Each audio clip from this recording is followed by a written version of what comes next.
started with the new chapter, that is cell cycle and cell division. We had discussed about certain basic things related to the cell cycle. We have discussed that what is actually a cell cycle. Cell cycle is the process in which the cell prepares itself, replicates its organelle, replicates its genetic material, increases in its size, and therefore prepares itself for the division, and then after it gets divided.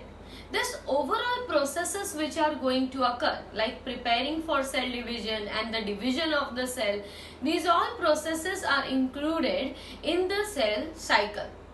So cell cycle is going to take place in all the cells, which is a very regulated process. It is a genetically regulated process. It does not occur randomly, and even the events of cell cycle are going to occur in a sequential manner. First of all, there will be increase in the amount of cytoplasm. Therefore, we can say that the cell is going to grow. After the growth of the cell is going to replicate its genetic material. After replicating the genetic material, it is going to prepare for the division phase, which is called as M phase. And then after it will undergo the division phase. After the division, one parental cell will be giving rise to two daughter cells. Both the daughter cells will be having the same amount of genetic material as present in the parent cell. So these all were the basic talks about the cell cycle that we had said. And we said that every organism has two basic characteristics, growth and reproduction. And for both these things, the cell division is one of the most important things. Human cell has a tendency to divide in about 24 hours, whereas there are some cells like yeast cells or fungal cells, they divide in a duration of 90 minutes. Bacterial cells also undergo cell division, though it is not very similar to us, to our cell division, but still we can say that their division hardly take 20 minutes. So, less is the complexity of the organism, rapidly will be the division. That is one of the important aspect of cell division. We said that the cell cycle includes two stages. What does the cell cycle include? So cell cycle includes two stages. These stages were known as, first one was known as interphase, and the second one is known as the M phase. Cell cycle के दो phases हैं, एक होता है interface और एक होता है एम फेज. और इंटरफेस जो है that was divided into three stages which were known as G1, S and G2 phase. What were these phases known as? G1 phase, S phase and the G2 phase. तो हम थोड़ा एक और बार recall कर लेते हैं कि हमने इंटरफेस की बात की थी. इंटरफेस को कहा जाता है प्रिपरेटरी फेज, बिकॉज ये फेज के अंदर सेल डिवाइड तो नहीं होने वाला, सेल क्या करने वाला है, वो सिर्फ प्रिपेयर करने वाला है all the material that is required for the M phase, which is actually the dividing phase. M phase, which is actually the dividing phase. However, M phase is divided into different subdivisions, जैसे कि prophase, metaphase, anaphase और telophase. तो ये चारों की बात तो हम बाद में करते हैं, क्योंकि हम बाद में एम फेज को कंसिडर करेंगे. पहले हम बात करते हैं in detail about the interphase. So let the students first discuss about what is interphase and what are the events of interphase.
देखिए स्टूडेंट्स क्या लिखा है, interphase is the phase which is known as इंटरमाइटोसिस।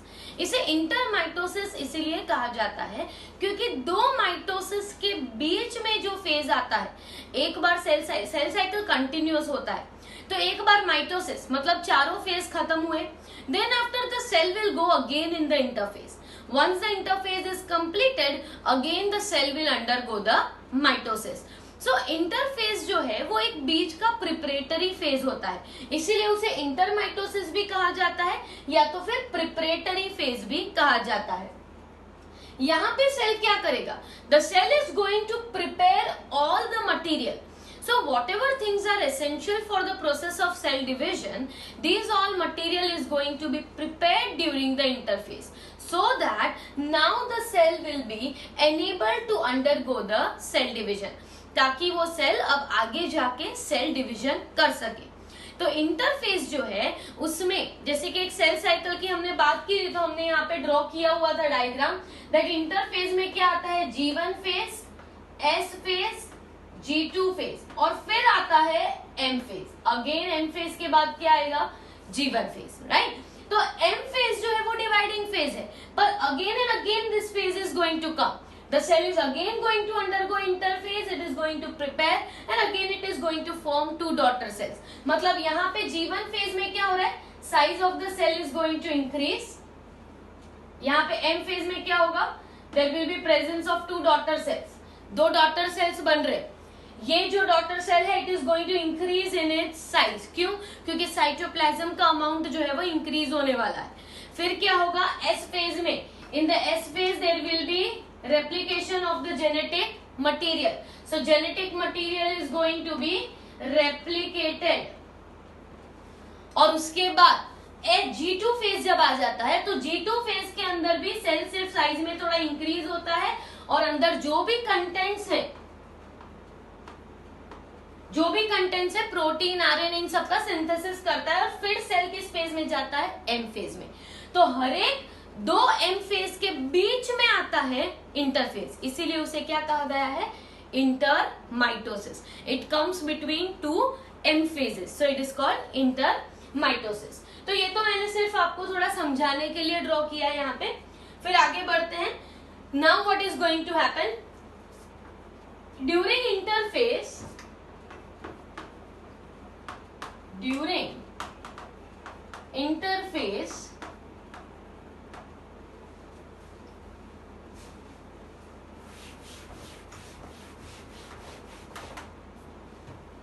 during interphase the cell was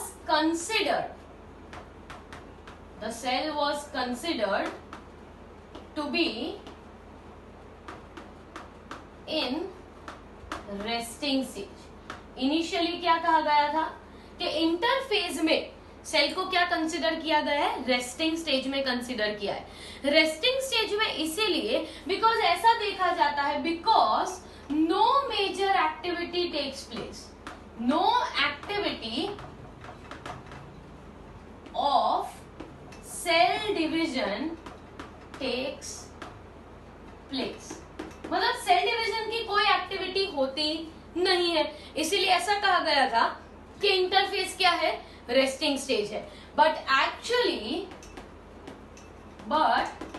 interphase is a metabolically active stage. Interphase is considered to be metabolically very active. Why? Because cell growth occurs। क्या होने वाला है, cell का growth, मतलब cell का जो cytoplasmic content है वो बढ़ने वाला है। जो नया डॉटर सेल फॉर्म होता है उससे ऑलमोस्ट डबल हो जाएगा सेल जब वो जाएगा इंटरफेज में। वो डबल इसीलिए हो रहा है क्योंकि उसका साइज जो है, उसका साइटोप्लाज्म जो है वो क्या हो रहा है, बढ़ रहा है। So cytoplasm is increasing, so we can say that cell growth is occurring. Secondly, subcellular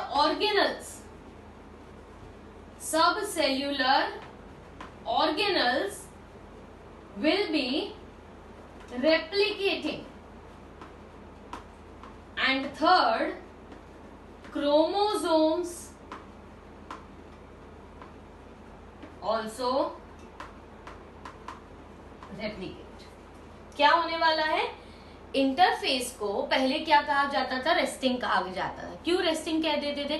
क्योंकि ऐसा माना जाता था कि इसमें तो सेल डिवीजन होता ही नहीं है, तो इसे क्या कंसिडर कर लेते हैं कि इस फेज के वक्त सेल जो होता है वो रेस्ट करता है.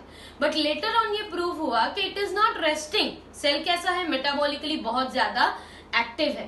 तो एक्टिव किस बेसिस पे कहा गया है? It is active because the cell undergoes growth, cytoplasm content of the cell increases, सब सेल्यूलर ऑर्गेनल्स जो है, organelles like mitochondria, ER, chloroplast, ये सब क्या होने वाले हैं? डबल होने वाले हैं, इंक्रीज होने वाले हैं.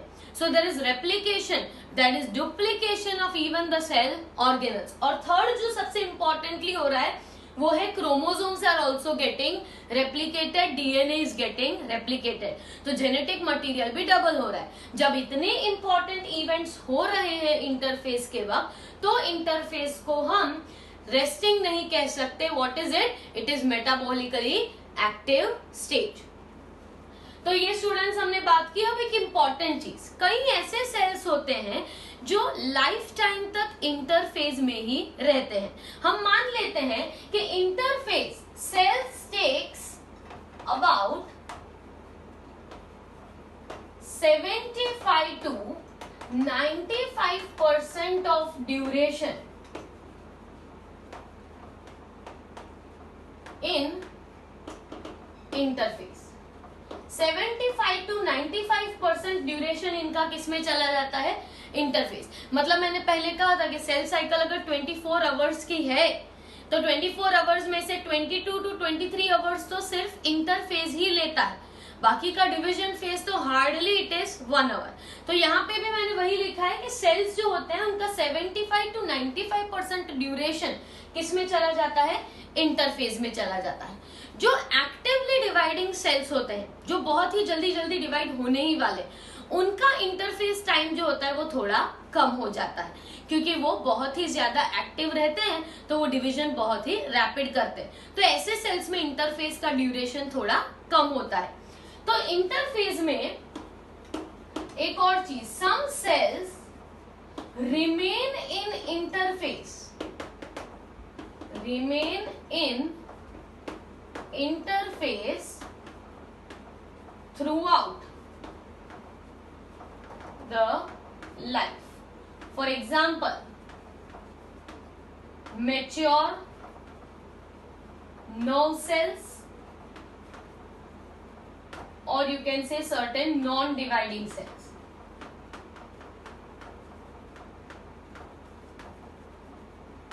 ठीक है, क्या लिखा है कि कई ऐसे भी सेल्स होते हैं जो लाइफ टाइम तक किसमें रहते हैं? इंटरफेस में, क्योंकि वो सेल साइकिल में आगे कभी बढ़ते ही नहीं है.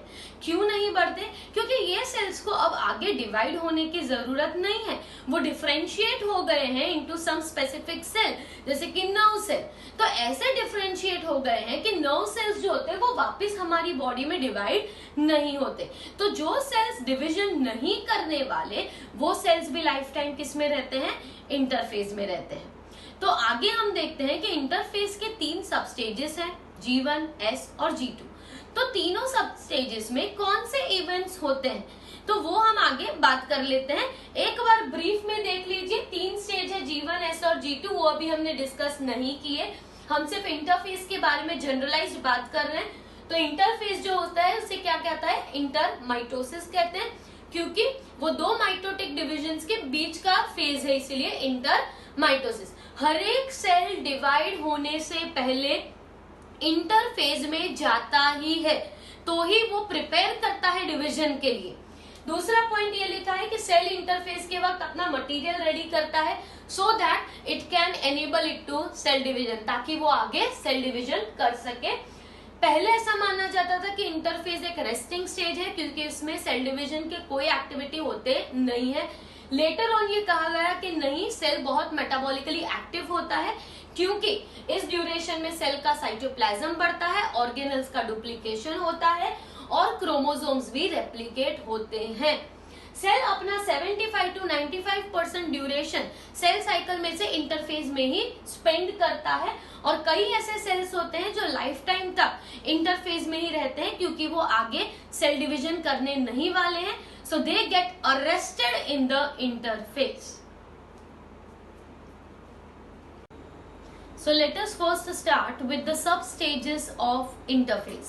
The first sub-stage of interphase is known as the G1 phase, which is also known as the gap 1 phase.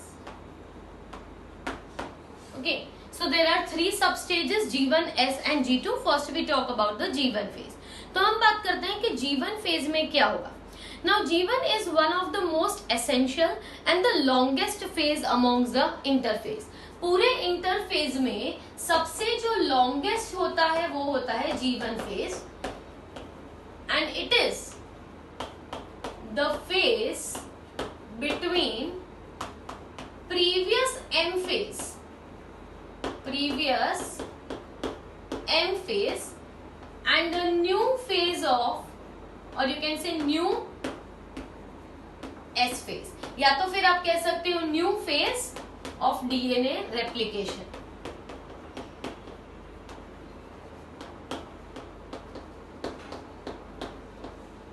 ठीक है, हम इंटरफेज में G1 फेज की बात कर रहे हैं. तो G1 फेज जो है वो सबसे लॉन्गेस्ट फेज होता है. मतलब G1, S और G2 ये तीनों स्टेज हुए इंटरफेज के, उसमें से G1 जो है उसमें टाइम सबसे ज्यादा लगता है.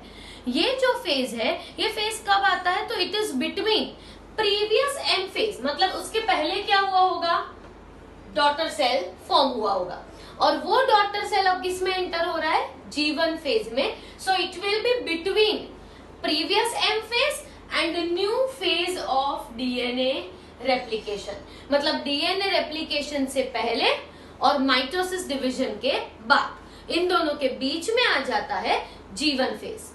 G1 phase, it is the phase in which there is maximum activity of cell. मतलब सेल जो है उसकी बहुत ही एक्टिविटी होगी, मेटाबॉलिकली बहुत ही एक्टिव होगा, तो ग्रो भी होगा. So cell is going to, and cell growth occurs.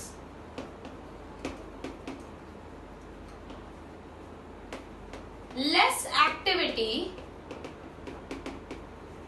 in the nucleus. मतलब न्यूक्लियस का ग्रोथ और न्यूक्लियस की एक्टिविटी इस फेज में नहीं होती. इस फेज में सेल के साइटोप्लाज्म की एक्टिविटी बहुत ही ज्यादा होती है. So G1 phase is the phase between previous M phase and new S phase. Second हमने लिखा है कि maximum activity is going to occur in the cell cytoplasm, मतलब सेल का जो ग्रोथ है, डबलिंग है साइज में, वो होने वाला है. अनदर थिंग इज न्यूक्लियस में जो एक्टिविटीज होने वाली है वो बहुत ही कम होती है during G1 phase. There is synthesis of RNA and proteins are synthesized, क्योंकि ये आरएनए और ये प्रोटीन्स आगे सेल डिवीजन के टाइम पे चाहिए, सेल डिवीजन में भी चाहिए और डीएनए रेप्लिकेशन में भी चाहिए. तो आरएनए और प्रोटीन सिंथेसाइज होंगे. इसके अलावा there is synthesis of amino acids for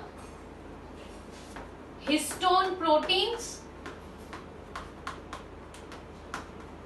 amino acids for making of histone proteins, nucleotides which are building block of nucleic acids, and energy sources,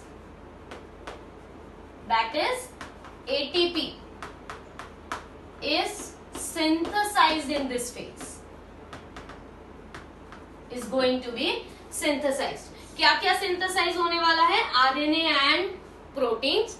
Secondly, amino acids बनने वाले हैं. कौन से amino acids, वो amino acids जो चाहिए histone protein के बनाने में, क्योंकि हिस्टोन प्रोटीन के बारे में हमने थोड़ा ब्रीफ अप पहले किया था कि ये ऐसे प्रोटीन्स होते हैं जिन पे डीएनए कॉइल होता है ताकि डीएनए कंडेंस हो सके. क्योंकि हमने एक बार देखा था कि क्रोमेटिन से क्रोमोसोम बनता है, तो क्रोमेटिन जो होता है वो थिन फाइबर लाइक होता है, और जब सेल डिवीजन होना होता है तो क्रोमोसोम बनता है। तो ये जो कॉम्पैक्शन होता है that is done by histone protein. तो हिस्टोन प्रोटीन बनाने के लिए जो एमिनो एसिड्स चाहिए वो एमिनो एसिड्स कब बन जाएंगे? In the G1 phase. इसके अलावा न्यूक्लियोटाइड्स, ये शायद आपको नहीं पता होगा, nucleotides are building blocks of nucleic acids. जैसे प्रोटीन को बनाने के लिए अमीनो एसिड्स चाहिए, पॉलीसैकेराइड को बनाने के लिए सिंपल शुगर्स चाहिए, वैसे ही डीएनए और आरएनए जैसे न्यूक्लिक एसिड्स को बनाने के लिए न्यूक्लियोटाइड्स चाहिए। And lastly there will be energy source requirement that is ATP. मतलब ये सारी चीजें इसीलिए इंपॉर्टेंट है क्योंकि अगर इसमें से कोई भी चीज नहीं बनी है सेल के अंदर तो सेल एस फेज में जाएगा नहीं। It will get arrested in which phase? G1 phase. Till it prepares all this material, only then and then it will undergo the S phase and the G2 phase. S phase में cell तब तक नहीं जाएगा जब तक ATP, nucleotides, histone proteins के लिए amino acids, RNA protein सब प्रिपेयर हो गया नहीं है। हो जाएगा फिर ही वो S फेज में जाएगा। इवन ऑर्गेनल्स रेप्लिकेट, ऑर्गेनल्स जो होंगे वो भी रेप्लिकेट होंगे and the cell can undergo either next that is S phase or enter into G0 phase for differentiation। अब ये सबसे ज्यादा इंपॉर्टेंट चीज देखिए। G1 फेज में आने पर सेल के पास दो चॉइसेस है। G1 फेज में आने पर सेल के पास दो चॉइसेस है। अगर वो सेल को डिवाइड होना है तो वो सेल किस में जाएगा? G1 के बाद S फेज में एंटर होगा। Cell can undergo either the S phase, मतलब G1 कंप्लीट करने के बाद सेल किस में जाएगा? S फेज में जाएगा।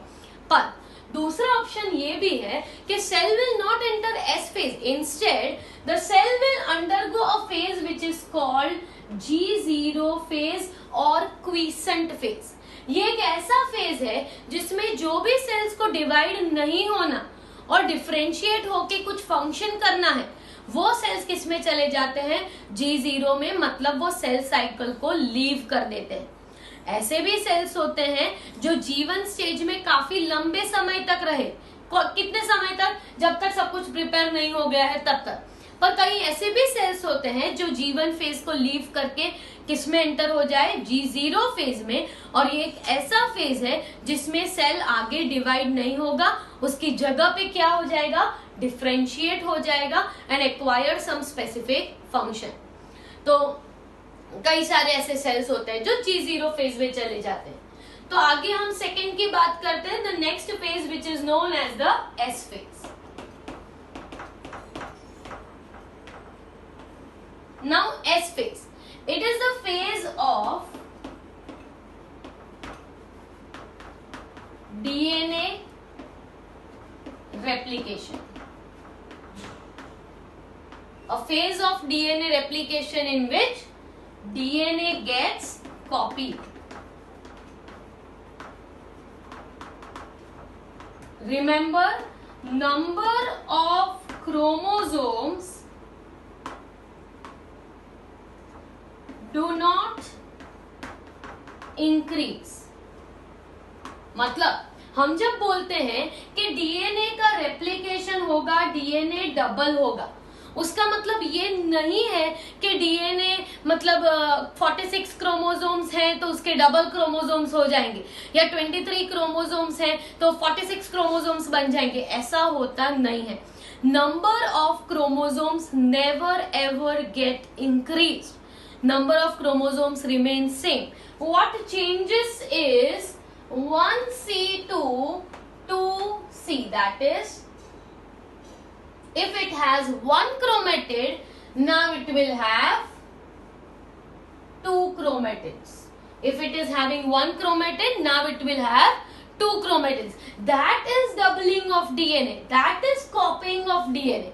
और you can say if it is 2C it will change to 4C, मतलब अगर ऐसा है सेल तो वो कैसे चेंज हो जाएगा, it will have this thing,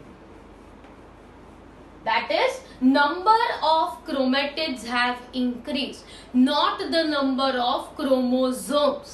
Number of chromatids have increased. This is in the case of which cell? Haploid cell. Cell which is having one set of chromosomes, right? तो one set of chromosomes होगा, उसमें 1C to 2C होगा. पर अगर diploid cell है, जैसे कि हमारा सेल, हमारे सारे सेल्स कैसे हैं, डिप्लॉइड है, तो 2C will change to 4C. मतलब number of chromatids will increase and chromatids are attached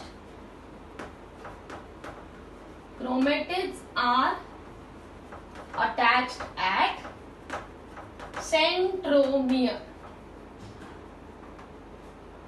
Second thing which happens is centrosome also replicates. Centrosome also replicates. आपको शायद पता होगा सेंट्रोजोम क्या था, an organelle which has 2 centrioles, organelle which has 2 centrioles line perpendicular to each other. तो वो जो है वो सेल डिवीजन के लिए इंपॉर्टेंट था, ऐसा हमने पहले पढ़ा है. वो सेंट्रोजोम का भी रेप्लिकेशन कौन से फेज में होता है, एस फेज में. ठीक है, so number of chromosome is going to not increase, only chromatid is increasing and chromatids are still attached to the centromere. Next thing is the third phase which is known as the G2 phase. So G2 phase is known as the gap 2 phase. Here DNA replication stops. DNA replication is going to stop.